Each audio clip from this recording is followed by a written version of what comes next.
Good afternoon, everybody. It's Friday, and we are here live at Stylelabs headquarters, although we're not at Stylelabs headquarters because of the current COVID situation. I'm actually at a home office, and my guest is in his office at his location. Regardless, we're here live, and this is Samurai 5.0. So the goal of Samurai 5.0 is to bring you inspiring people, period. Interesting, inspiring, and motivating, knowledgeable, all kinds of people to do with, small business, large business, big business, entrepreneurship, all of those things. And I am super thrilled to bring my very dear friend, Glenn Street, to the program. So Glenn has one of the most unique businesses that I know of, and it's been really, really neat to follow Glenn's journey since we met a few years ago, Glenn. So welcome to Samurai 5.0 here. Thank you so much for joining us. Even though it's by video, I would have loved to have had you in person. Leanne, awesome to see you. I haven't seen you since we had coffee in that brewery. That's so right. They're kind of looking at us a little strange that day, but we had a great conversation. So We always awesome do. to see We you. always do. Yeah, it's like, let's meet at a really groovy brewery. Well, you know what happened, Glenn, was the coffee shop we're going to go to was closed. So we went across the street to the brewery. We improvised and ordered coffee and a tea. So, but it doesn't matter when I get to chat with you. It's always a great conversation. So I'm excited to talk to you about a few things, and I have some key questions I want to ask of you. So I alluded to or said that Glenn has one of the most unique businesses that I've ever seen. So Glenn is the owner and creator of Street Characters Inc. And street characters are, if you're from Calgary or from anywhere, you're going to know what I'm talking about. But if you're in Calgary and you're watching, these are going to sound real familiar to you. So Ralph the dog, Harvey the hound, those are the street characters that we can envision that is your business. Absolutely. Those are two of our clients. But what's really interesting about us is that the only continent we don't have a client on is Antarctica. So we're all over the world. I read that. Yeah. Yeah. Unreal. The only continent you do not have a street character on is Antarctica. And I'm going to say you're probably going to get one there. Well, you know what? Somebody said to me, I was at back when we could go to cocktail parties. I was out with some friends, and a buddy said, I have a friend who's a research scientist down in the Antarctica. I can totally get a costume down there for you. And I thought about it, and I thought, no, from a marketing standpoint, it's better that I'm able to say everywhere but. Yes. Because I'm sure everybody listening to my voice right now, when I said everywhere on the planet except Antarctica, they drew a map of the globe in their mind, they went around the world, and then they went down to the bottom. And they went, wow. Where if I'd said every continent on the globe, you went, oh yeah, okay, that's nice. So from a marketing standpoint, I think it's better that we don't have somebody there.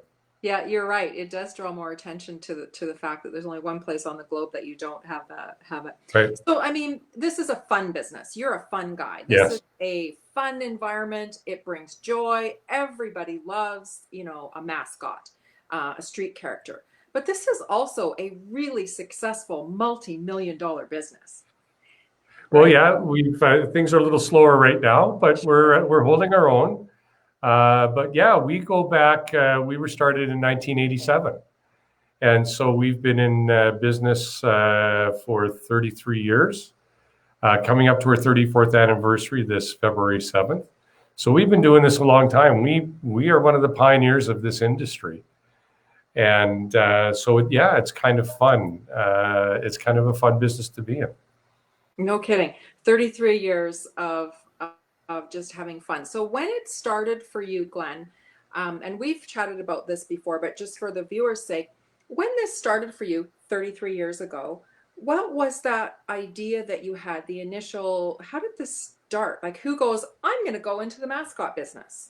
Well, so what had happened was I was chairing the mascot committee at the Calgary Stampede. And a friend of mine had created and started Harvey for the Flames, or with the Flames. And he then asked me to help him with Harvey, which I did. And the reason for that is he was traveling a lot. So and it turned out that Harvey, when he started Harvey, was the very first mascot in the National Hockey League. and one of the first mascots in pro sports. And so teams would come and play the Flames, and inevitably I'd get a phone call a couple of days later. Hey, that's a great idea. Can you do one for us? And the response was always, no, this is just for fun. This is a lark. There's not a real business here. But the calls kept coming and coming and coming, and there wasn't anybody we could send them to. So in '87, we opened our doors, and he and I partnered on it when we started. '89, I bought him out, and here we are today. The rest is history. So the rest is history. Let's go back to that time when you bought him out. Now you saw, okay, there's something here because of the fact that it just wasn't going away. The people kept coming, and then you probably saw the vision for this being popular amongst many teams, many sports, not just where you started in a fun thing with hockey in Calgary, which I didn't know that's where the whole thing started, was with Harvey in Calgary. Yeah, that's how it all got started. Well, Harvey and then Harry with the Stampede. So, I affectionately call it the dog and pony show. Yeah. But it all started. And thinking back in those days, Leanne, we were classic entrepreneurs. We were horribly underfunded. We started with $3,000 or $5,000. Fortunately, I'd been leasing commercial real estate, and one of the buildings I was responsible for was Gaslight Square, and there was this little piece of space in the basement that they could never rent out. So I was able to cut a really good deal there because it had been vacant for years, and that's how we started. Okay. And we've gone from that to today. We've on Halloween, I made the last mortgage payment on the building we're in. So we've had a lot of success over the years. But thinking back to those days, we didn't have enough money. We were, horribly underfunded. We were just making it work out of sheer brute force. My family weren't sure that this was going to work. They kept running interventions. They'd have successful friends call of the family and sit down, and they'd say, well, why are you doing this, Glenn? And I'm talking about millionaires in this city. And I'd always say, because I know there's a business there. I just have to figure this out. And we've done okay. Yeah. We've done okay. Yeah. Yeah, you've done okay. So some of the organizations that you provide street characters for, and do most people would know the term mascot? Same situation. Street characters, mascot, right? So we're talking NFL, NHL, CFL. There's other applications too. Well, here's a learning point for any, I think, budding entrepreneur. When we started, we knew that our expertise that we had better than anybody, and even today, was we knew what was required to make a sports team mascot. And if you think about any sports team mascot, they're highly active over a long period of time. So basically, here, go put this fur coat on and go run up and down those stadium steps for the next couple of hours.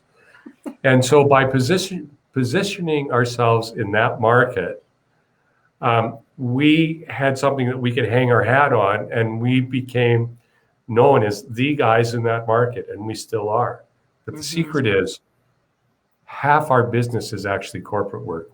We do more for corporations than we do in the sports world. But people look at our expertise in the sports world and they say, well, if they're good enough for the LA Rams, they're certainly good enough for us. And that's been a real way of us positioning ourselves in the market and being able to tell our story in a way that nobody else can. Oh, that's true. And I didn't quite realize that. So what does a corporate partnership look like? So what is the product that you're putting out to a corporation versus a sports team? Well, it's not really all that different, although when we work with the sports teams, so we have to create characters that are highly user-friendly and durable is the easiest way I can say it. Durable. Yeah, I get it. Yeah, but we use those same principles with our corporate clients. We don't really do anything different. The difference in use is that with the pro teams or with the teams, they're really using this as part of their entertainment package. Teams aren't really in the sports business; they're in the entertainment business, Sure. and they're competing with theater, with everything else that's out there. And not everybody who goes to a Flames game is a hockey fan. Yeah. So they've got to make sure that they create an entertainment package that, everybody who goes there is going to feel that they were entertained and they had a lot of fun. Conversely, with businesses, we call them your walking business card. So it's a great way of having profile out in the community, being at community events. Mm-hmm. In fact, we just sold a pair, two caricatures, one of them a realtor and one of his partner who's a mortgage broker. And they had those characters just before the pandemic at all the community events in their area. And think about it. People looked over and went, that's Tim Lacroix's mascot. And so it created tremendous brand recognition for them. And so on the business side, it's more about being in the community and having profile. And I'll tell you, it's a lot less expensive than having to buy full page ads in a newspaper or anything like that. So yeah. It's really a way of connecting with your people and putting personality to your business. Sure. We worked with TransAlta a number of years ago. And the one thing they don't want is for electricity to be tangible, right? Mm-hmm. You touch electricity, you could be dead.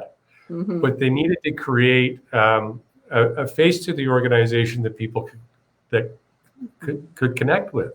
So they got a mascot so that they could be seen in the community. They used it in their safety messaging and things like that as a way of being recognized and to be able to tell the message that they wanted to tell. Sure. No, that makes sense. To be top of mind, to be trusted, to be a bit of a personality to a brand that's very difficult to do so in that space. So that's interesting. And I can see that being even more so now with what's going on in the world, an important way to deliver your message, to communicate such a message, right? So right. What does, and we're going to get into some more specific questions, but I'm curious about what the day in the life looks like at your factory with your team, and what does that whole process look like? Oh, I could go so many ways with this question. So the first thing I will tell you is that we are very different than any other company with sewing machines in this country, in that no 2 days are the same. Okay. Because we're, typically we've created up to 140 characters for some clients, but typically we're doing 1, 2, 3 at a time. And so, it's not like you're sitting and sewing that same zipper 100 times an hour. Our team here, they really have to think. Everybody on our shop floor has a college or university degree in their craft. And we have to have that because they have to know how to think and to be able to put things together on their own without a lot of guidance. And so no 2 days on our shop floor are the same, ever. Because even if like 2 months from now we're building the same character, we learn some things in the first time that we're going to apply to make the character even better in the second time. Now, my day is a little bit different. I probably, like most business owners, I come in, I've got my list of what I'm going to do for the day, and usually something happens and I have to deal with those things. But what I've done, what I learned very, very early on is that I was the bottleneck of the organization. And so, I've got somebody running my production floor. They're handling all of the production. I've got somebody who's responsible for sales. We had somebody running administration, but with things slowing down, we've got just somebody coming in part-time now fill that for us for a while here. So my role is more making sure the team has what they need. I'm there to help solve problems and make their role easy. I do a little bit of marketing and a lot of planning and really just checking in with everybody. I have 3 different meetings a week, checking in with the different groups within the organization to make sure that they have what they need and to make sure that we're getting done what we need to get done. Mm-hmm. And if anything, it really holds me accountable to a number of things as well. Common mistake that a lot of businesses make is to have that bottleneck, you being the bottleneck, realizing it, recognizing it, and then putting yourself in a position to remove yourself from that bottleneck. So I find that comes up again and again and again in conversation. Yeah. So, you're empowering your team to do the best job that they can, and that's why you hired them. So your team, I would imagine, are creative thinkers, creative people, designers, and then also, some business minds in there as well. Right. Yeah, it's a shop full of artists. Mm-hmm. And it's interesting, and we've got it figured out. If you're an artist, a lot of artists can become perfectionists, right? Mm-hmm. And what they have to learn is, if a perfectionist, you look at something that they've done and you go, wow, that's amazing. And they go, yeah, but you know what? That stroke there, that wasn't quite right. And so we have to get them to a point where they go, okay, that's exactly what the client likes. It may not be exactly the way that I want it, but I've done my job for the client and be able to move forward on that basis. Mm-hmm. But I want to come back to an important part, I think, about running a business. And that is, I think the objective is always to get to a point where the organization really isn't relying on you. And I'll give you a perfect example. On 12/12/12, I had planned for open heart surgery. And that meant that for 3 months, I couldn't be in the office. So the 3 months go by, I come back, and Leanne, it was like I'd gone away for the weekend and I'd come home and I have a cat, and the cat looks up and goes, oh, you're back. Good. That's all that was said. I had nobody running up to me saying, oh my God, thank God you're here. I need to talk to you. It ran perfectly without me. And in fact, I think it ran better because they wanted to prove to me that they could do it without me. Mm-hmm. So that's really, I think, that the place that every business owner wants to get to.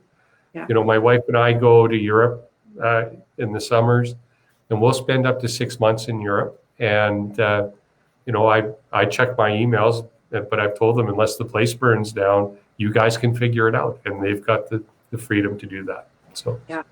Oh, it's excellent point. And it's a very scary thing for people to try and wrap their heads around doing that. You did it because you had to. You probably wouldn't have done that otherwise, I guess. No, we had already got it to that point. That wasn't the driver to get it to that point. I know you and I have talked before, and you've asked me, what are the things I've done that has helped my success? One of them was very early on, I found mentors. Mm-hmm. And I would say to anybody out there, if you're starting up a business, or even if you've been running one for a few years, have mentors, have people that you can call up once a month, have an hour-long conversation, be respectful of their time, and have an agenda going in of what you want answered and what you want to get out of it, so that they feel that their time was worthwhile. But, have mentors and people you can go to talk to. I'm very fortunate. I'm a member of an organization called EO, or the Entrepreneurs Organization. It's a global organization, about 15,000 entrepreneurs around the world. You have to have $1 million US revenue to join it. But it's been the best thing I've ever done. And what EO did teach me is they have a couple of foundational platforms that they teach you on how to run your business. And the one that we run on is called EOS, and that's Entrepreneur's Operating System. And that's based on a book called Traction by Gino Wickman.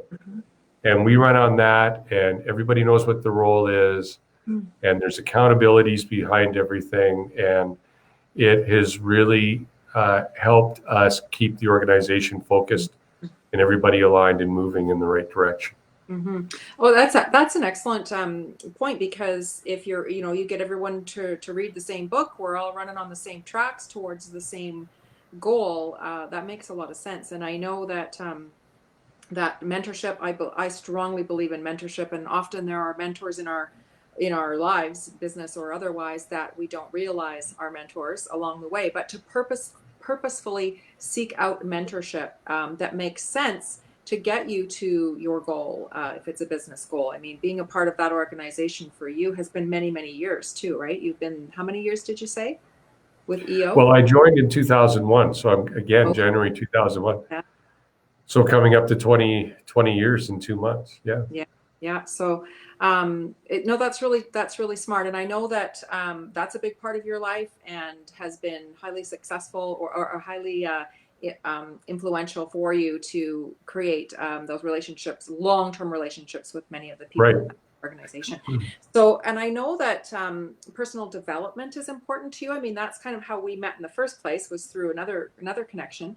So how do you kind of look at personal development, and how important a role does that play, not in personal, I know it does for you personally, but in your business, how important a role is that?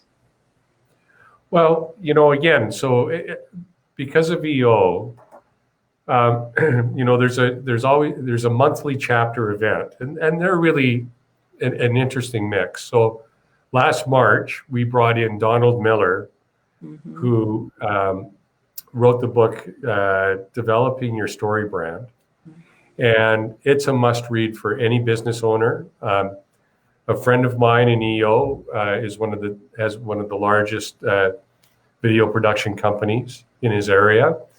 And he said, Glenn, I read this book and it totally changed my business and how we present our clients on screen. It's a really simple read. There's some online tools you can use. So we've done that. We're always bringing different people in. But the thing that's beautiful about, once you get like a base platform of, say, EOS, the one we're running, is when new ideas or themes or procedures come in, if you will, we can run them through the filter and say, does this fit with what we're doing now? And if it does, then we adopt it. But what it prevents, which happens in a lot of companies, is the owner goes off to a seminar, comes back all excited, and says, we're going to go off in this direction now. And everybody's going, oh no, here we go again, right? Yeah. So it prevents that flavor of the day. And it really makes sure that everything is always aligned and we're doing everything the way that we want to do it. Yeah, that's really good. Checks and balances to not let those temporary passions set you off in a different direction. So Glenn, let's talk about the pandemic.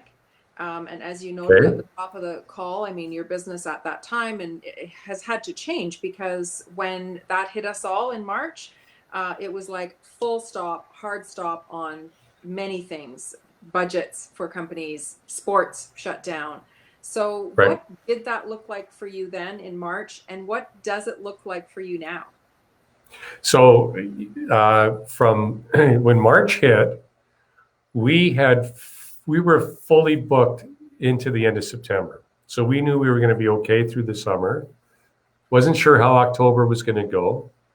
But we kept getting some orders in, but they started reducing the amount. We're probably running at about 50% capacity right now. We cut our staff in half, and we've added a few more people back again, which is really good. We've added a few more. But the one thing is, and Leanne, the first thing I got to say is this pandemic is not the worst thing I've been through. I was born and raised in Calgary, and for my generation, that's very unusual. And 40 years ago, we went through a thing called the National Energy Program, and that was pandemic causing a full lockdown in 12 hours. Overnight, the entire economy of Calgary came to a grinding halt.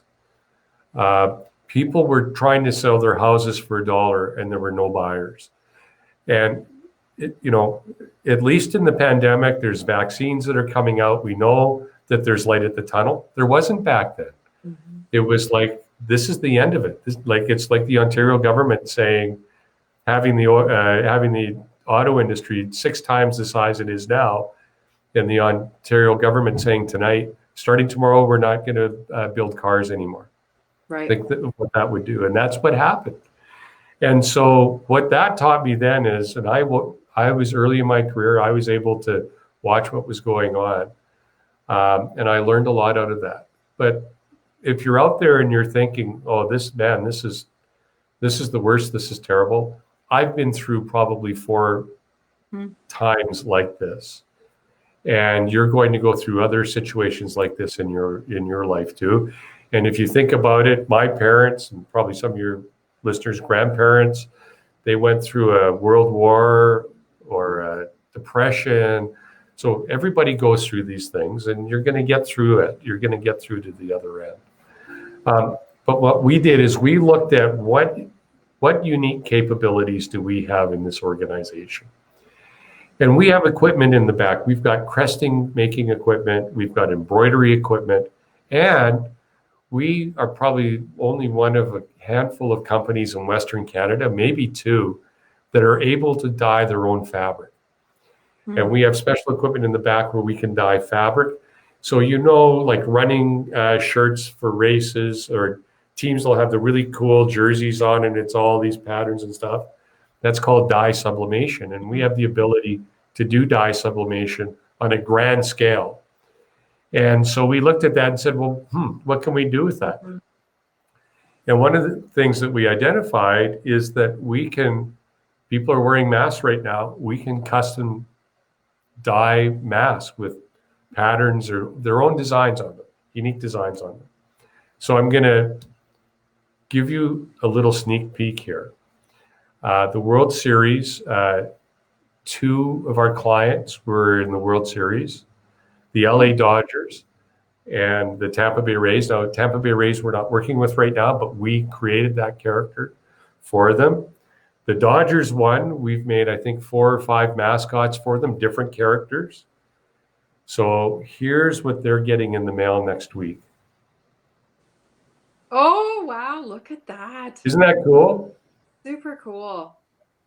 So can you imagine being the client and getting this in the mail? And we're going to do some coffee cups with the same thing on it. And we're going to be sending it to a few of the people we've been working with there. Fantastic. And that's something totally unique that not even our competitors can do within their shops because of the equipment we have that they don't. So that's how we did our pivot. The other thing that I did is I told my team we're going to take a whole day and we're just going to have a brainstorming day on what does the future look like. And we had big sheets of poster paper all over the shop. And everybody had a little thing of Post-it notes, and they were just writing down their ideas and putting them on these different themes for things and for what we could do. And one of the things that came out was we should be teaching the cosplayers, the people who build their stuff for like Comic Expo, how to make their own costumes, the do-it-yourselfers. So we are coming out with a thing called Costume Generator, where we're going to be teaching people how to make their own sword, and they'll be able to buy a kit that'll have all the materials and everything in it from us, and then they'll be able to go off and make it on their own. Oh, that's so cool. So they're, and the team are really excited about it.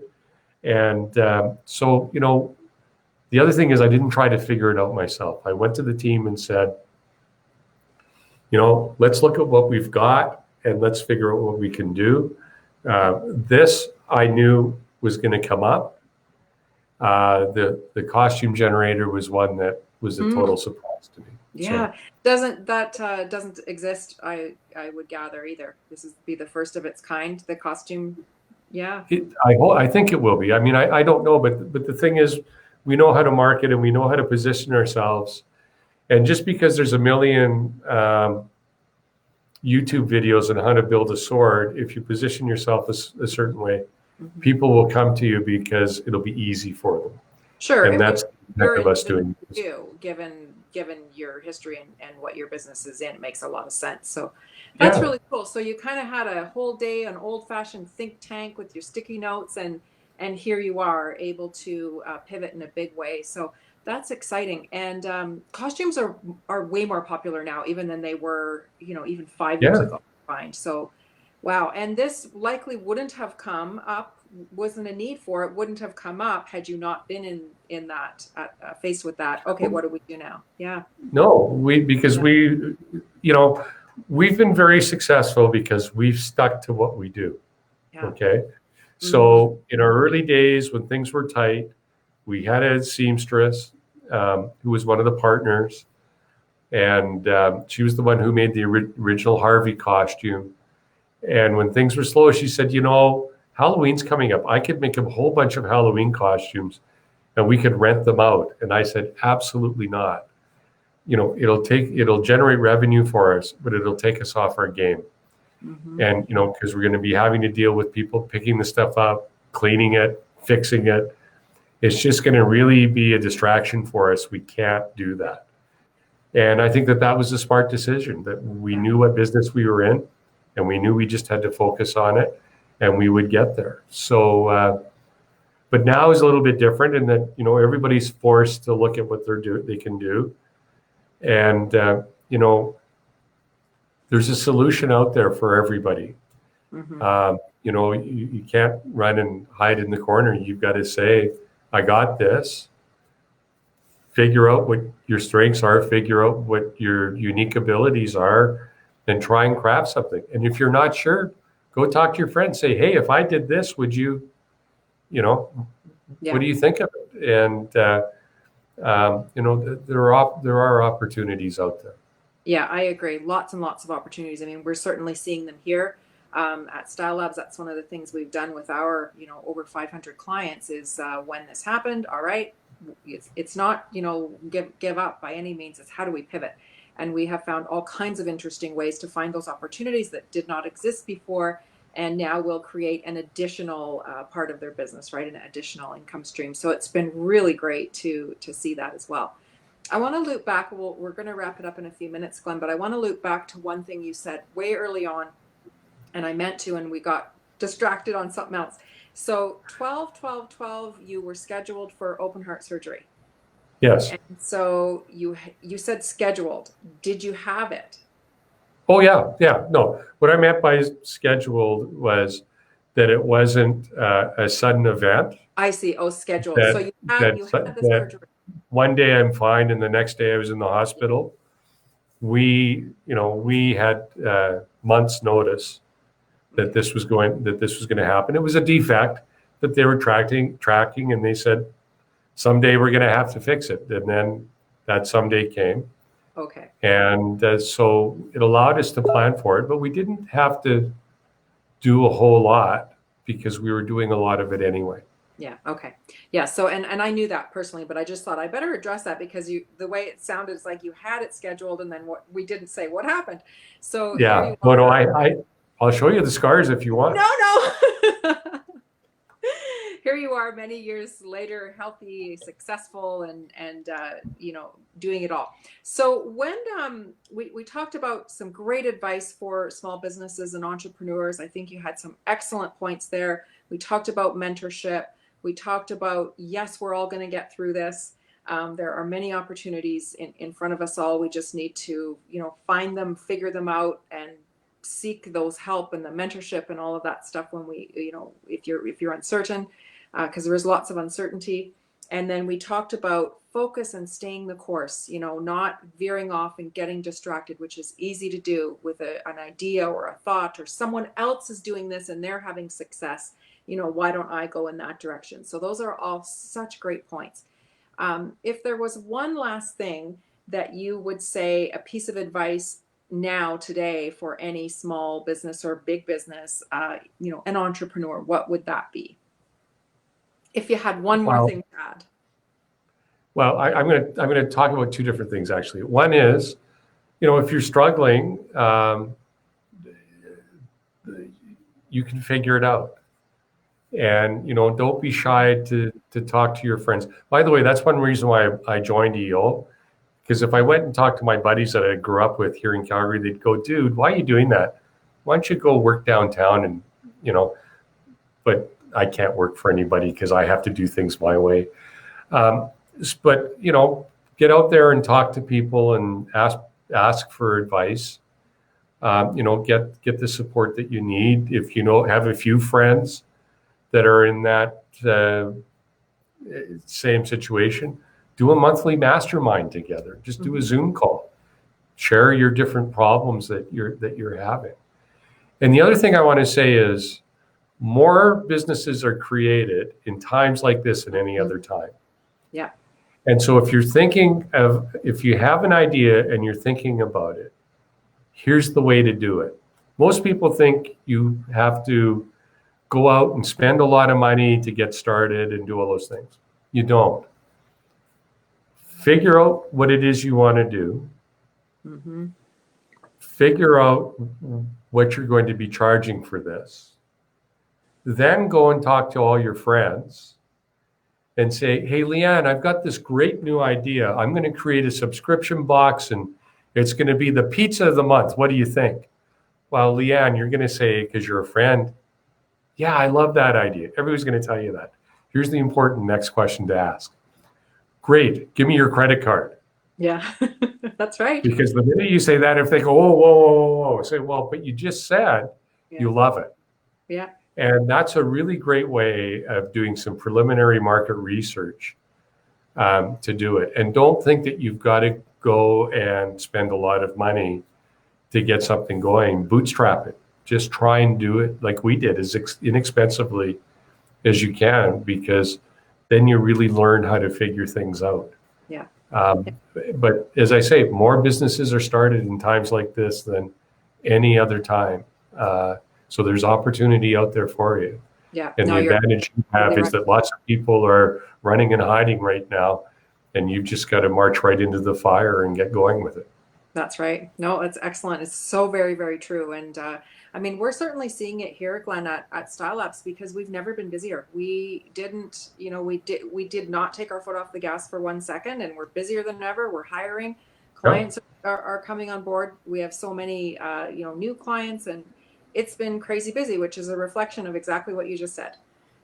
New opportunities and new businesses. So I would like to leave your contact information, or where people can get in touch with you for any of the things that we talked about, the masks, the costumes aren't quite ready to launch yet, but where should people find you to reach out for anything? Real simple. Street Characters website is mascots.com. Real easy.